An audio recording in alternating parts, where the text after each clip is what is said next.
Hello guys, another day here. So welcome sa aking bagong adventure dito sa Bangkok, Thailand. So ngayon nga, nandito naman ako sa Dinarayong Chinatown. Sumakay pala kami ng Bolt from Tana Wisot Hotel na tinutuluyan namin. So around mga 16 minutes lang naman yung biyahe niya. Guys, kapag pupunta pala kayo dito sa Thailand, wag niyong kakalimutan na mag-download ng Bolt app kasi mas mura talaga siya at malaki yung difference. So mas malaki yung matitipid nyo compared sa Grab na app and kung sasakay kayo ng taxi and ng tuk-tuk. And then, siguro nasa around 11 AM kami nakarating dito. Medyo may kainitan, pero carry lang naman. Pero kung hindi mo type maglakad-lakad sa initan, probably this is not for you. Siguro overall, naglakad kami ng 3 hours, pero sobrang enjoy naman talaga na experience. Pagdating mo pa lang sa Chinatown, mararamdaman mo na agad yung kakaibang energy ng lugar na to.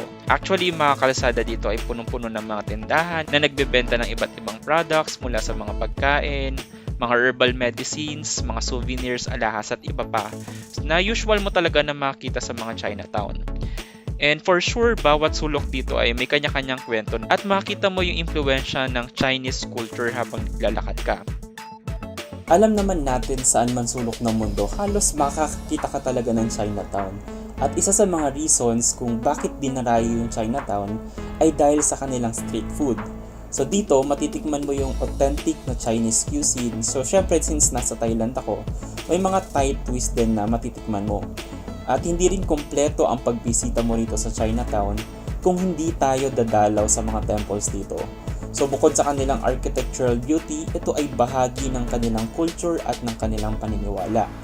And then syempre kapag gabi na, mas lalo pang nabubuhay ang Chinatown. Kasi dito napapasok yung mga night market. Pwede kang mag food trip ulit o mag shopping ng mga murang bilihin.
Siyempre, hindi kompleto yung pagbisita mo sa Chinatown kung hindi mo titikman yung pagkain dito. Napakaraming options, napakaraming pagpipilian. Dito na rin pala kami nag-lunch pero nag-try muna kami ng grilled octopus. Ewan ko ba, parang nabudol kami dito kasi sabi ni Kuya yung unang tanong namin, 30 baht daw yung isang stick. Pero yung sinabi ko, or parang inulit ko, how much again, parang ganon. So, naging 80 baht na siya. So, well, kaya mag-ingat din kayo syempre. Di naman mawawala yung mga ganito. So, parang na-realize lang namin na parang medyo may kamahalan yung grilled octopus kasi nga, nag-lunch kami dito na nasa 70 baht lang yung rice meal. So, ito na nga, titikman ko na, hahatulan ko na kung masarap nga ba talaga yung grilled octopus. So, kahit na medyo nabudol kami dito, ayan. So, sobrang sarap niya, in fairness. Pero yun nga lang, sobrang anghang niya. Nakita nyo naman yung spices na nilagay niya kanina. Medyo marami talagang iba't ibang spices yung nilagay niya. Tapos talagang umiinit talaga yung labi mo.